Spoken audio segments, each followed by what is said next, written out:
If you dream of publishing your own book but aren't sure where to begin, that's the topic of our What's Next series. We're dealing with that this week. Melissa Leong has self-published 2 paranormal adventure novels under the pen name Win Channing.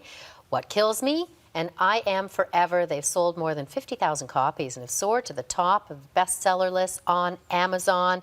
Congratulations. Thank you. It's pretty awesome, and it's pretty daunting.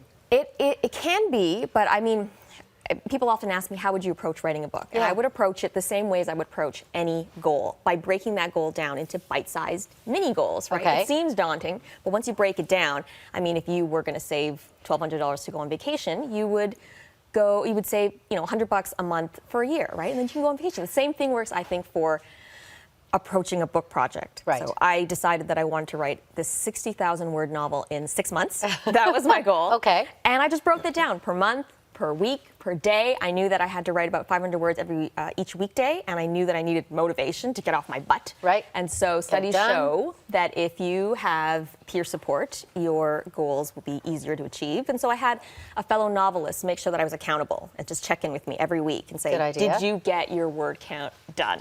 So once you set out the goal and your plan and how you're going to get this written and you write this book, or, the next thing is how to get it to the people who want to read it. Yeah, I mean, in the traditional, of course, is to shop around and try to find a publisher, but there's so much interest now in self-publishing. Absolutely. And there's some myth around that too, because people think either A, it's going to be too hard, or B, they're not going to make any money.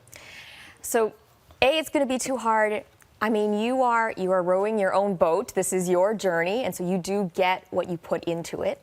And so I would approach, first of all, I would congratulate anyone who has the determination to finish a book and has the bravery to share it.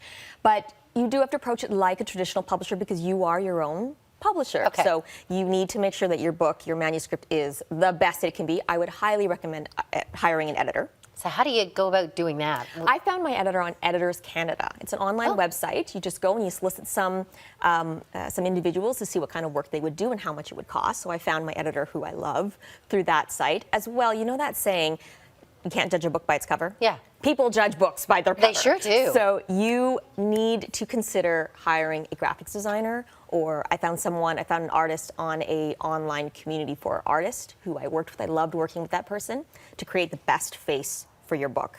These are things that I believe are key to starting out. So what I'm hearing is from you, like, you have to approach this as your business, and you have to be prepared, if you want to do this, to spend a little bit of money, either editor, graphic artist for the front of the book.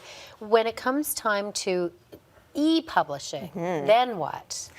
So yes, people think I have to spend a little money, but you have to spend a little money before you get any money back, and it can be scary when you first start out. And I understand the impetus to want to just hire somebody to do it for you. Yeah. But I would be wary of any ebook publisher that charges you a lot of money to publish your book, because it takes a little bit of work. If you just put a little bit of research into it, you can find out how to do it yourself, and it can be extremely empowering. And platforms like Kindle, Amazon Kindle, Create Space, like Kobo, Writing Life. These are easy ways to walk you through the process of uploading your manuscript, your cover, and away you go. And that's what I think a lot of people want to hear. They can navigate it. It's not going to be in this, world. No, they're going to walk you through the process, help you set. You can set your own book prices. And then you have to promote.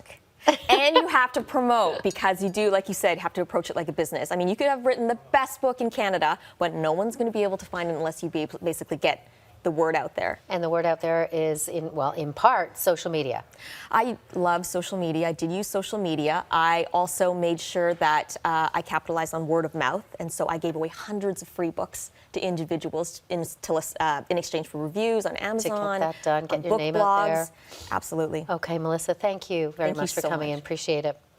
You can find more of Melissa's tips. That'll be on our website, canadaam.ctvnews.ca.